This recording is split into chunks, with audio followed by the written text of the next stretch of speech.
Perkenalkan, nama saya Monica Victoria Lasa dengan NIM 210611020470. Tinjauan umum pada semua organisasi. Semua organisasi pada umumnya dapat memanfaatkan sumber daya tertentu dan beberapa sumber daya lainnya seperti lingkungan organisasi, biaya, mesin, peralatan, dan material dalam mencapai hasil dan tujuan organisasi. Selain itu, dalam suatu organisasi diperlukan adanya seorang pemimpin yang ideal.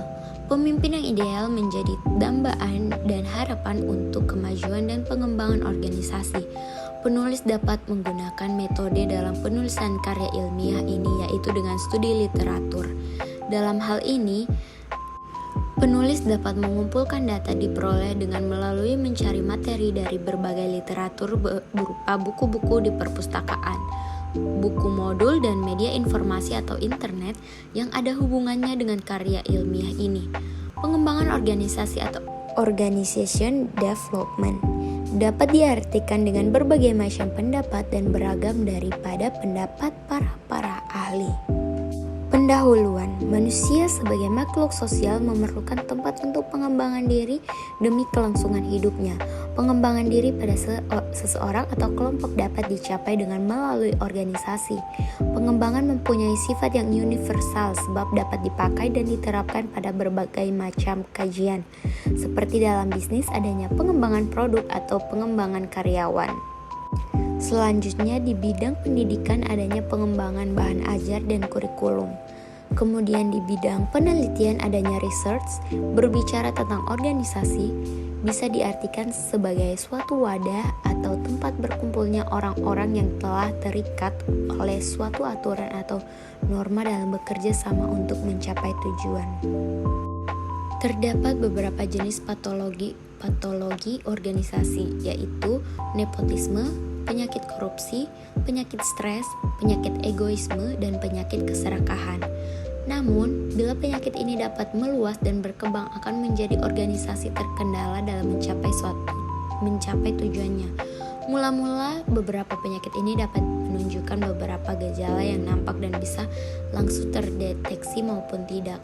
Tapi apabila penyakit-penyakit ini sudah bersarang dalam tubuh organisasi, tentunya akan dapat mengakibatkan kecacatan dan kelumpuhan, bahkan terjadi kematian pada organisasi. Dengan demikian, penyakit-penyakit tersebut harus segera diberantas agar bisa untuk meminimalisir kerugian dan biaya yang tidak terlalu besar agar tidak menular. Pada umumnya, semua organisasi dapat memanfaatkan sumber daya tertentu seperti lingkungan, metode atau cara, uang, mesin, material, dan beberapa sumber daya lain dalam rangka untuk mencapai tujuan daripada organisasi.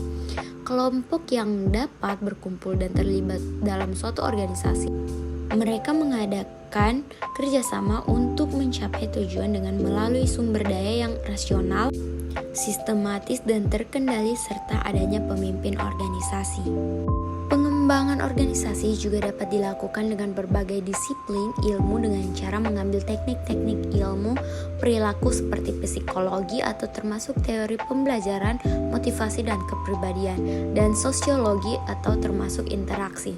Selanjutnya ada juga bidang-bidang yang lainnya, meliputi pemikiran sistem epidemiologi klinis, pemikiran kompleksitas, pengembangan kapasitas, dan pembelajaran organisasi.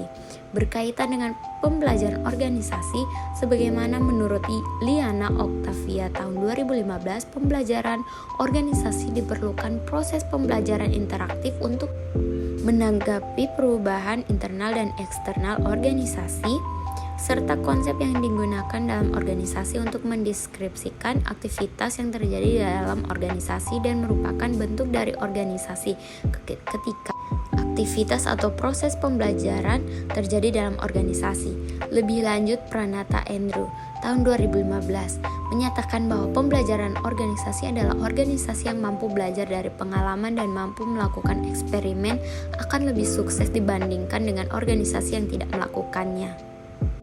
Kesimpulan, dengan demikian perlu adanya pengembangan organisasi demi terwujudnya harapan, cita-cita dan tujuan organisasi. Biasanya pengembangan organisasi dengan melakukan diagnosis dengan status quo dan kebutuhan pada setiap tingkatan organisasi secara seksama.